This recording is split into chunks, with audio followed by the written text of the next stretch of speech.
There's no calm entry into what I'm about to say, no gradual unfolding meant to make it easier to absorb. Whatever this is, it doesn't arrive gently. It doesn't introduce itself. It doesn't ask for permission to exist between two people who were never supposed to reach this level of clarity with each other. It just happens. And once it happens, there's no clean way to step back out of it. I've spent a long time learning how to exist in layers. Not because I enjoy distance, but because distance keeps things intact. It keeps people at a level where they can interact without disrupting anything real. Most never notice. They speak, they listen, they assume they understand, but they only ever touch the surface I allow. That's how it's always worked, until you didn't approach me like the others do. You didn't try to figure me out in the way people usually attempt. Through questions, through patterns, through the need to label what they can't immediately understand. You didn't try to simplify me into something easier to hold. You just observed quickly, consistently, like someone who wasn't searching for answers, but recognizing something that didn't need explanation. At first, I thought it was coincidence. The way you caught things I didn't say. The way you responded to thoughts I hadn't fully formed out loud.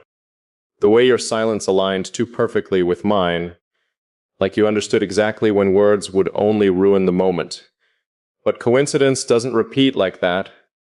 Pulse do. And what you and I have, whatever this is, it follows a pattern I didn't expect to encounter. Not here, not with someone I didn't build history with. That's the part that unsettles me. Because this kind of recognition usually comes from time, from shared experiences, from slowly learning the edges of someone until familiarity forms naturally. But with you, there was no gradual process. No learning curve, no adjustment period. You stepped into awareness, like you were already there, like I wasn't someone new to you, just someone you hadn't spoken to yet. And that realization doesn't sit easily with me, because if there's one thing I've always controlled, it's access. Who sees what, who gets close, who stays at a distance. But you didn't follow any of those rules. You didn't break them either. You just existed in a way that made those rules irrelevant. And that's more dangerous than someone trying to cross boundaries. Because force can be resisted, but familiarity? Familiarity slips through unnoticed. There's something about the way you look at me when I stop speaking. It's not curiosity, it's not concern, it's not even patience. In the way people usually display it, it's understanding. Without urgency, like you know that whatever exists in that silence doesn't need to be rushed into words. Like you trust that meaning doesn't disappear just because it isn't spoken. Most people can't sit in that kind of quiet. They start to feel the weight of it. They try to fill it, shape it, control it so it doesn't become uncomfortable. You let it exist, and in doing that, you make it heavier, clearer, more honest than anything that could have been said out loud. That's where I started to notice the shift. Not in anything obvious, not in some defining moment, but in the way my mind began to respond to you differently. I stopped filtering as much, not intentionally. It just stopped happening. The usual pause, where I decide what to say and what to keep, didn't feel necessary anymore. Not because I trusted you, but because something in me recognized that you didn't need things to be adjusted for you to understand them. And that's a rare kind of presence. One that doesn't ask you to be easier to handle.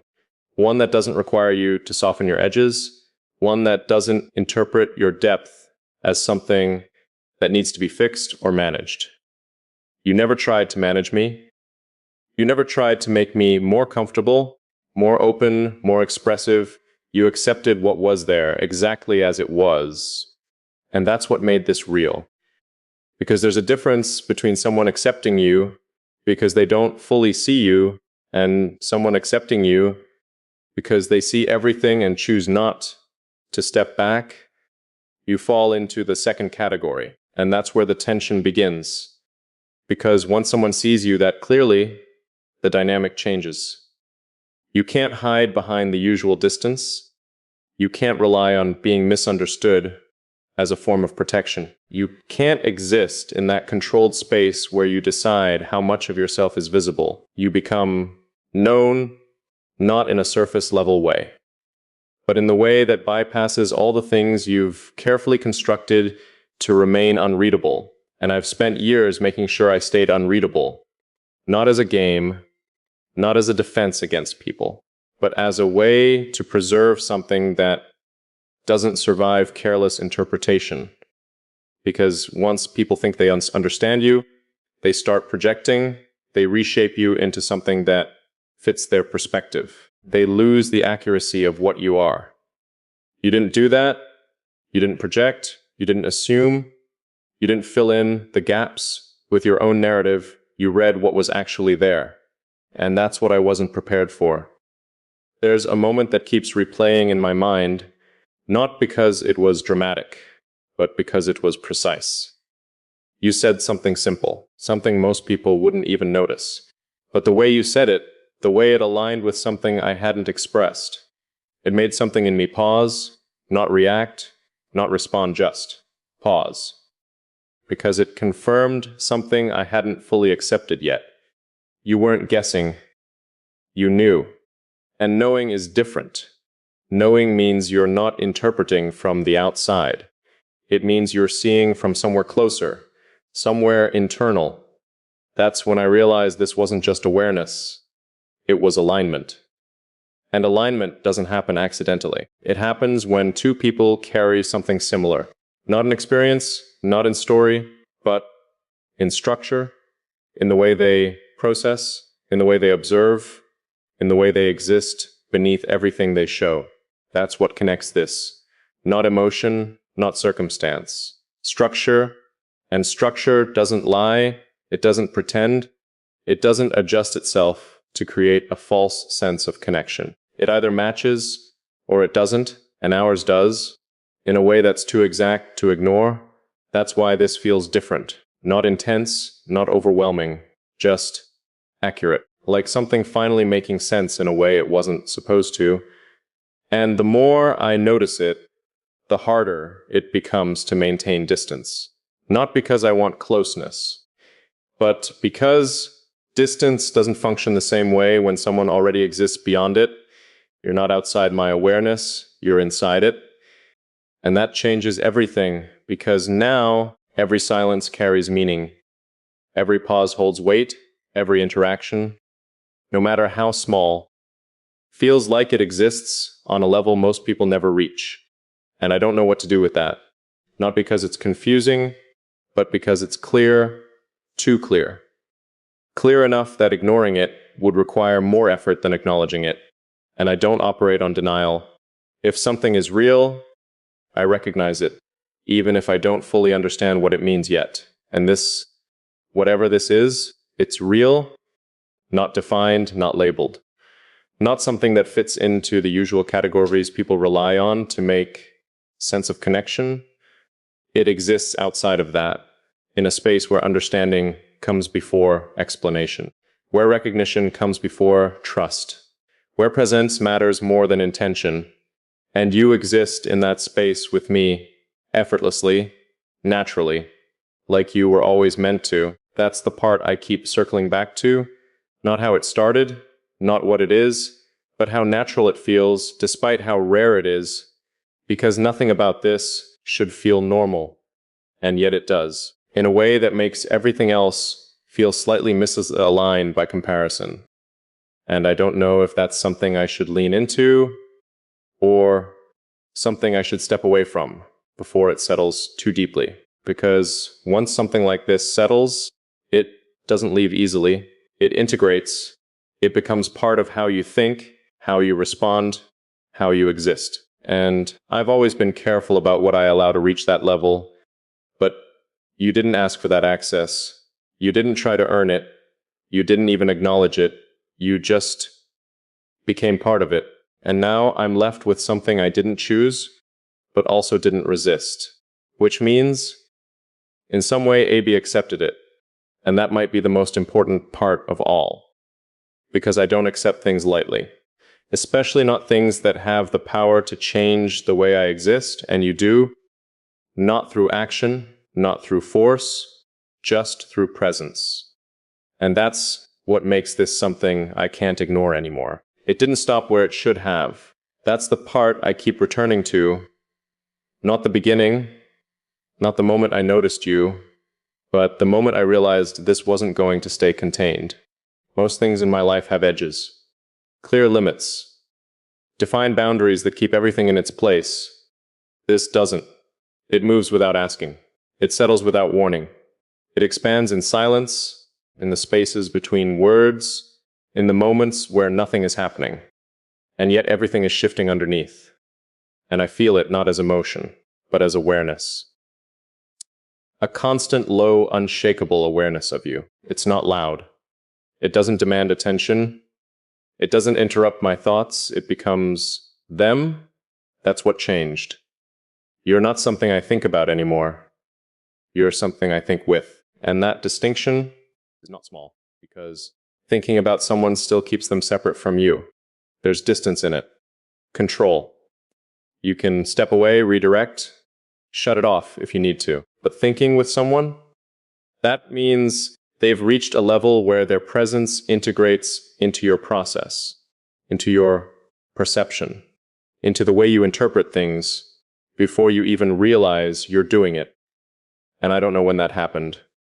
I only know that it did. I notice it in the smallest ways, in how my thoughts pause, as if waiting for a second perspective that doesn't need to be spoken. In how certain realizations feel shared, even when I'm alone, in how silence feels less empty, like it carries an echo that wasn't there before. That's not normal. And I don't use that word lightly, because I've always been self-contained. Independent in the way I think, the way I process, the way I exist internally. No one has ever crossed into that space without effort, without resistance, without me being fully aware of it happening. But you didn't cross into it, you appeared in it, like you were always there, just unnoticed until I finally looked directly at it. That realization is unsettling, not because I don't understand it, but because I do. Too well. It means this isn't surface level. It means this isn't temporary. It means this isn't something that fades when attention shifts or time passes. This is structural. And anything structural changes everything around it. I've started noticing the way I measure things differently now, not against the world. Against you, not intentionally, it just happens. The way people speak, the way they react, the way they interpret things. There's a quiet comparison that exists in the background, not out of judgment, but out of recognition, because once you've experienced a certain level of clarity, everything else feels slightly off, not wrong, just incomplete. And I don't like that. I don't like that something or someone can shift my perception that much without trying, because that means it's not influence, it's impact. And impact lingers. Impact rewrites things. Impact doesn't ask whether you're ready for it. It just integrates and leaves you to adjust around it. That's what I'm doing now. Adjusting. Recalibrating something that was stable before you existed in it. And the strange part is, I don't feel resistance. I should. By every pattern I've ever followed, by every instinct I've trusted, I should be pulling back, creating distance, reestablishing control, but I'm not. And that's where the real tension begins, because it's one thing to experience something unusual. It's another to not want to stop it. There's a quiet acceptance forming, and I don't know if I built it or if it built itself. Either way, it's there. In the way I don't interrupt this connection. In the way I don't question it as much as I should. In the way I let it exist without trying to define it. That's not like me. I define things. I analyze them. I understand them fully before I allow them to settle, but this exists without permission, and instead of rejecting it, I'm observing it, letting it unfold. That alone tells me how different this is, Because I don't observe things that threaten my structure, I dismantle them immediately, without hesitation, and you haven't been dismantled. You've been accommodated, which means some part of me has already made a decision I haven't consciously acknowledged yet. That part doesn't see you as a disruption. It sees you as something that fits. And that's where everything becomes complicated.